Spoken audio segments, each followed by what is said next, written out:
Guys અમે એને વિપુલભાઈના ઘરે જાય છીએ પણ એને બહાર અંદર કૂતરા છે.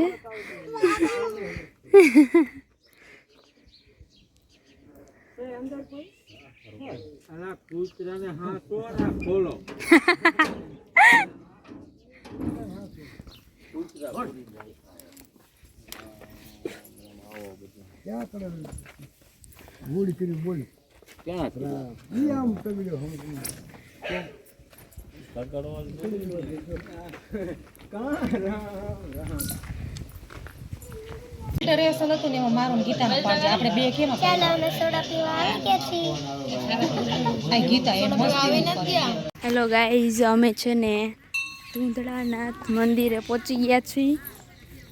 મમ્મીને બધા આમાં લાવે છે.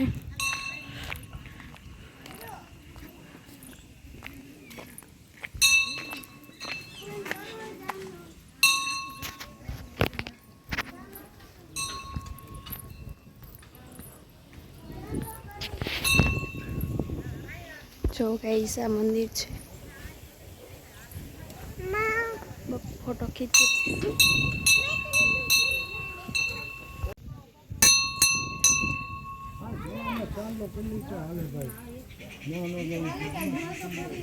બોલ્યું તો ખરા અમે ધૂંધળાનાથ મંદિરે પહોંચી ગયા છીએ. ફૂલ ઝાડને નુકસાન કરવું નહીં. વાળી ભાઈ હે હાથ મચવાલા વાળી હાથ આ એક માળ ખાલી છે. હાથ આવે આમ હેઠે સુધી છે એટલે પાણી ભરેલું હે.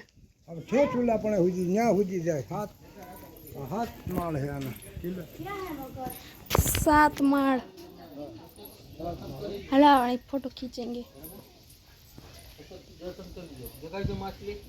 हमारी नरी आंखों से तो તમને માછલી દેખાશે આમાં. એવું છે? નહીં દેખાય. હા તમે જોઈ શકો છો આ વાવ છે. જબરજસ્ત વાવ છે. ફોન નાખી દેશો તો અંદર વહી જશે પછી નીકળશે નહીં. એક માછલી દેખાય પણ અમારે નાખો જ શું કામ જોઈએ? એક માછલી ના જો માં સામે રોય કેસરી કલરની. હા દેખાય ગાઈસ તો બધા કમેન્ટ કરી દેજો. માછલી જો રે દાદા જીવી હે કે ને એક મોટી માછલી હે. આયા બહુ જાજો ફોન ન રખાય ન કરે એને ફોન પડી જાય છે. આમાં હે નીચે બહુ ઊંડી આમ છે અંદર હો.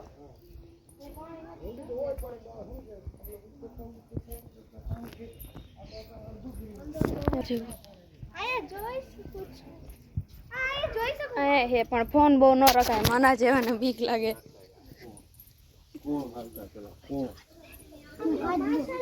અહીંયા હે ના કાંઈ નથી. જો આગત બોરીઓ સામે જોવો તમે.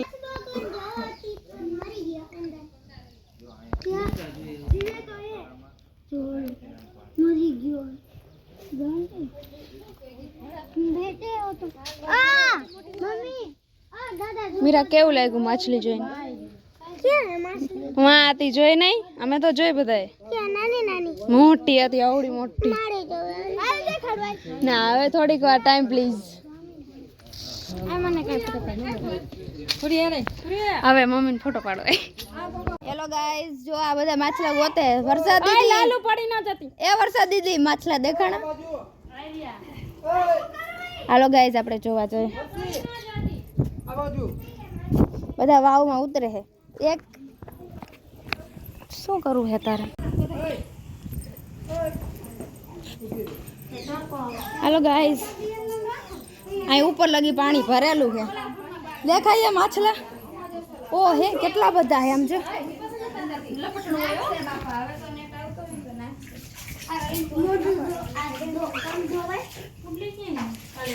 હાલો ગાઈઝ તો ધૂંધળીનાથનો ઇતિહાસ હું તમને એક નવા વિડીયોમાં એટલે કે એનો અલગ જ આખો વિડીયો બનાવીને તમને બધાને સંપૂર્ણ ઇતિહાસ જણાવીશ. તો અત્યારે તો જો અમે અહીંયા મંદિરે દર્શન કરી લીધા છે અને અહીંયા વાવ પણ છે તો અમે અહીંયા પણ બધે ફરી લીધું છે અને છે ને અત્યારે હવે અમે ઘરે જઈએ છીએ તો બધા કન્ટિન્યુ વ્લોગમાં બન્યા રહેજો. હાલો ગાઈઝ વાગી ગયા છે 2 અને ચોટીલામાં ટ્રાફિક એટલે તો બહુ ટ્રાફિક છે. જોઈજો ક્યાંય નીકળાય એવું જ નથી. અહીંયા બધે જારી મારી દીધી છે અને ટ્રાફિક તો જોઈ લો કેટલું